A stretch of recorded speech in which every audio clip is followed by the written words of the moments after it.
Throughout the history of mankind, three little words have sent poets to the blank page, philosophers to the agora, and seekers to the oracles. Who am I? From the ancient Greek aphorism inscribed on the Temple of Apollo, "Know thyself," to the Who's rock anthem, "Who are you?" Philosophers, psychologists, academics, scientists, artists, theologians, and politicians have all tackled the subject of identity. Their hypotheses are widely varied and lack significant consensus. These are smart, creative people. So what's so hard about coming up with the right answer?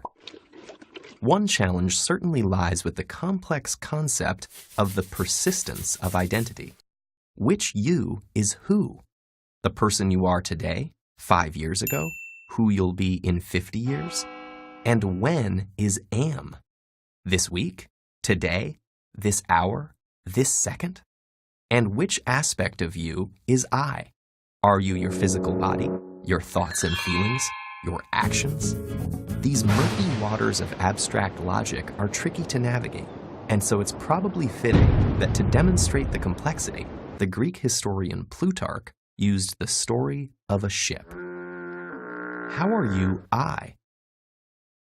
As the tale goes, Theseus, the mythical founder-king of Athens, single-handedly slayed the evil Minotaur at Crete, then returned home on a ship.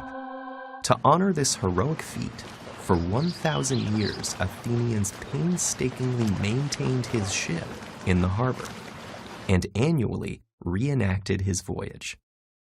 Whenever a part of the ship was worn or damaged, it was replaced with an identical piece of the same material, until at some point, no original parts remained.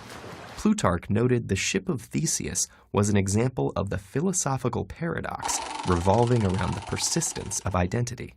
How can every single part of something be replaced, yet it still remains the same thing? Let's imagine there are two ships. The ship that Theseus docked in Athens, Ship A, and the ship sailed by the Athenians 1,000 years later, Ship B. Very simply, our question is this: does A equal B? Some would say that for 1,000 years there has been only one ship of Theseus, and because the changes made to it happened gradually, it never at any point in time stopped being the legendary ship. Though they have absolutely no parts in common, the two ships are numerically identical, meaning one and the same, so A equals B. However, others could argue that Theseus never set foot on Ship B, and his presence on the ship is an essential qualitative property of the ship of Theseus. It cannot survive without him. So, though the two ships are numerically identical, they are not qualitatively identical. Thus, A does not equal B. But what happens when we consider this twist?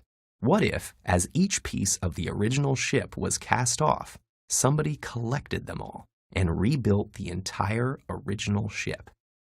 When it was finished, undeniably, two physical ships would exist, the one that's docked in Athens and the one in some guy's backyard. Each could lay claim to the title, the Ship of Theseus, but only one could actually be the real thing. So which one is it? And more importantly, what does this have to do with you? Like the ship of Theseus, you are a collection of constantly changing parts. Your physical body, mind, emotions, circumstances, and even your quirks, always changing, but still, in an amazing and sometimes illogical way, you stay the same too. This is one of the reasons that the question, who am I, is so complex. And in order to answer it, like so many great minds before you, you must be willing to dive into the bottomless ocean of philosophical paradox. Or maybe you could just answer, I am a legendary hero sailing a powerful ship on an epic journey. That could work too.